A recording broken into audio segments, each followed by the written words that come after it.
নমস্কার। শ্রীরামকৃষ্ণের অন্তলীলা কাশীপুর। কাশীপুরে ঠাকুরের অন্তলীলা কিছু প্রসঙ্গ আজ তুলে ধরা হলো। ঠাকুর শ্রীরামকৃষ্ণের কাশীপুরে আসার খবর ভক্তমহলে যখন ছড়িয়ে পড়ে, তখন সংবাদ পেয়ে গিরিশচন্দ্র ঘোষ ও মাস্টারমশাই সেদিনই একটি ঘোড়ার গাড়িতে রওনা হন। তখন রাত্রি প্রায় 9:30। মনে হয় গিরিশচন্দ্রের অনুরোধে মাস্টারমশাইয়ের যেতে এত রাত হয়েছিল। বীরভক্ত গিরিশচন্দ্রের সঙ্গ ছিল আকর্ষণীয়। স্পষ্ট বক্তা গিরিশ তাঁর মনের ভাব সকলের সামনে নির্দ্বিধায় নিঃসংকোচে তুলে ধরতেন। তাঁর দৃঢ় বিশ্বাস ঈশ্বর যুগে যুগে অবতীর্ণ হন। এবার তিনি অবতীর্ণ হয়েছেন রামকৃষ্ণ বিগ্রহে। গিরিশচন্দ্র অবতার লীলা সম্বন্ধে বলতে থাকেন, তিনি শ্রীকৃষ্ণ চরিত্রের মহাত্মা বলে চৈতন্য চরিতামৃত হতে উদ্ধৃতি করেন, কৃষ্ণের যতেক লীলা সর্বোত্তম নরলীলা তাঁহার স্বরূপ।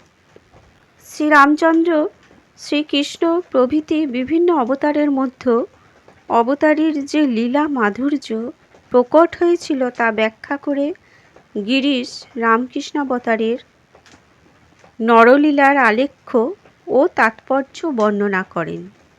মাস্টারমশাই মুগ্ধ বিস্ময়ে শোনেন। গিরিশচন্দ্র বলতে থাকেন যে রামকৃষ্ণাবতারের প্রধান একটি অবদান সর্বধর্ম সমন্বয়ের এক অশ্রুতপূর্ব দিক নির্দেশ। শ্রীরামকৃষ্ণ বলেন, ধর্মমত সব ঠিক, যত মত তত পথ, প্রয়াস আন্তরিক হলে যে কোনো পথ দিয়েই ভগবানের নিকট পৌঁছানো যায়। তিনি ঠাকুরের প্রিয় উপমাটি তুলে ধরেন। একই বস্তুকে বাংলাভাষী হিন্দু বলে জল, উর্দুভাষী মুসলমান বলে পানি, ইংরেজিভাষী খ্রিস্টান বলে ওয়াটার। একই সুশীতল জল স্নান পান করে হিন্দু মুসলমান খ্রিস্টান সকলেরই শরীর শীতল হয়, মন পরিতৃপ্ত হয়। নূতন যুগে শ্রীরামকৃষ্ণের সুসমাচার এই অভিনব ধর্ম সর্বধর্ম সমন্বয়। ডিসেম্বরের শীতের রাত। সহৃদয় শ্রোতা মাস্টারমশাইয়ের সামনে গিরিশ তুলে ধরেন তাঁর আরেকটি প্রিয় বিষয়। তিনি দৃঢ়ভাবে বিশ্বাস করতেন যে তাঁকে পাপ পঙ্ক হতে উদ্ধারের জন্যই শ্রীরামকৃষ্ণের অবতরণ। শ্রীরামকৃষ্ণ লোকশিক্ষার জন্যই যেন গিরিশকে বেছে নিয়েছিলেন। গিরিশ তাঁর অতীতের সকল জঞ্জাল ঝেড়ে ফেলে শ্রীরামকৃষ্ণচরণে শরণ নিয়েছিলেন। শ্রীরামকৃষ্ণের নির্দেশে তাঁকে বকলমা দিয়ে নিশ্চিত হয়েছিলেন। গিরিশের মধ্যে দেখা গিয়েছিল ব্যাপক পরিবর্তন। গিরিশ একদিন নিজেই শ্রীরামকৃষ্ণকে বলেছিলেন, মহাশয়, কি বলবো, আপনাকে চিন্তা করে আমি কি ছিলাম, কি হয়েছি। আগে আলস্য ছিল, এখন সে আলস্য ঈশ্বরে নির্ভর হয়ে দাঁড়িয়েছে।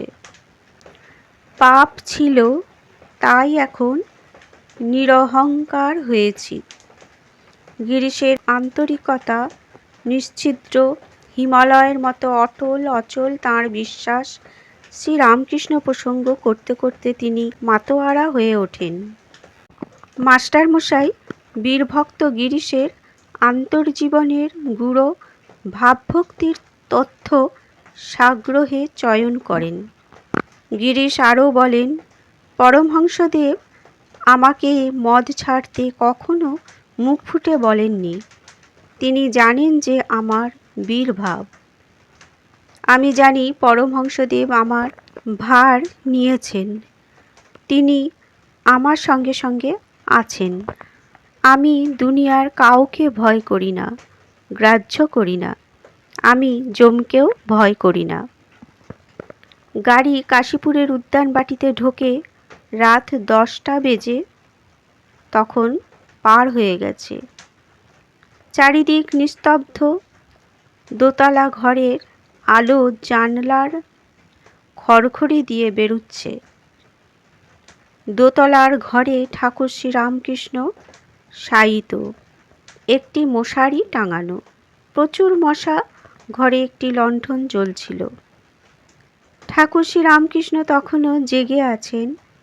মনে হয় এদের প্রতীক্ষায় ঠাকুর এত রাত্রি পর্যন্ত জেগেছিলেন। গিরিশ ও মাস্টারমশাই ঠাকুরকে প্রণাম করে আসন গ্রহণ করেন। ঠাকুর উঠে বসেন, কিছুক্ষণ চুপচাপ বসে থাকেন। তারপর বলেন, কাশি, কফ, বুকের টান এসব নেই, তবে পেট গরম। ঘরেই পায়খানার ব্যবস্থা করতে হবে, বাইরে যেতে পারবো বলে মনে হয় না।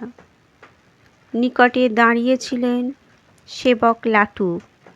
তিনি হাত জোর করে গম্ভীর স্বরে বলেন, যে আজ্ঞে মশাই, আমি তো আপনার মেস্তর হাজির আছি। তাঁর সরল কথা শুনে উপস্থিত সকলে হেসে ওঠেন। ঠাকুর শ্রীরামকৃষ্ণ তাঁর কঠোর সাধনার শেষে দীর্ঘকাল কঠিন আমাশয় রোগে ভুগেছিলেন। ওই রোগ তাঁর কখনো সম্পূর্ণ সেরেছিল বলে মনে হয় না। তিনি দক্ষিণেশ্বরে প্রায় পেটের অসুখে ভুগতেন। প্রতি বৎসর বর্ষাকালে কামারপুকুরে গিয়ে বাস করতেন। সেই পেটের ব্যামোর জের এ সময়েও প্রায় দেখা যেত। ঠাকুর শ্রীরামকৃষ্ণ আবার বলেন, কবিরাজ থাকে বাগবাজারের ওদিকে, তা সে কি এতটা পথ আসবে? তিনি বালকের মতো উদ্বিগ্ন হয়ে পড়েন। ছোট ছেলেকে শান্ত করার মতো করে মাস্টারমশাই বলেন, আসবেন বই কি, গাড়ি করে আসবেন, সময় বেশি লাগবে না।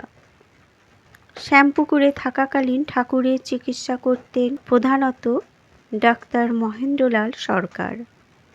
শেষের দিকে ঠাকুরের রোগে উপসর্গাদি বৃদ্ধি পেলে বাগবাজারের দাড়িওয়ালা কবিরাজ কিছু ওষুধপত্র দিয়েছিলেন। তিনি কিছুদিন নিয়মিতভাবে রোগীর দেখাশোনা করেছিলেন। ডাক্তার সরকার এই চিকিৎসা মোটামুটি অনুমোদন করেছিলেন। ঘরে ঠান্ডা হাওয়া ঢুকছিল। ঠাকুরের নির্দেশে পূর্ব দিকের জানলাটি বন্ধ করে দেওয়া হয়। ঠাকুর শ্রীরামকৃষ্ণ ঘরের মধ্যে ধীরে ধীরে পদচারণা করেন। আরও কিছুক্ষণ কালাতিপাত করে গিরিশ ও মাস্টারমশাই কলকাতায় ফিরে যান। বন্ধুরা, আজকের ঠাকুরের এই অন্তলীলার প্রসঙ্গ এ পর্যন্তই। পরের ভিডিওতে আরও কিছু কথা তুলে ধরা হবে। ধন্যবাদ।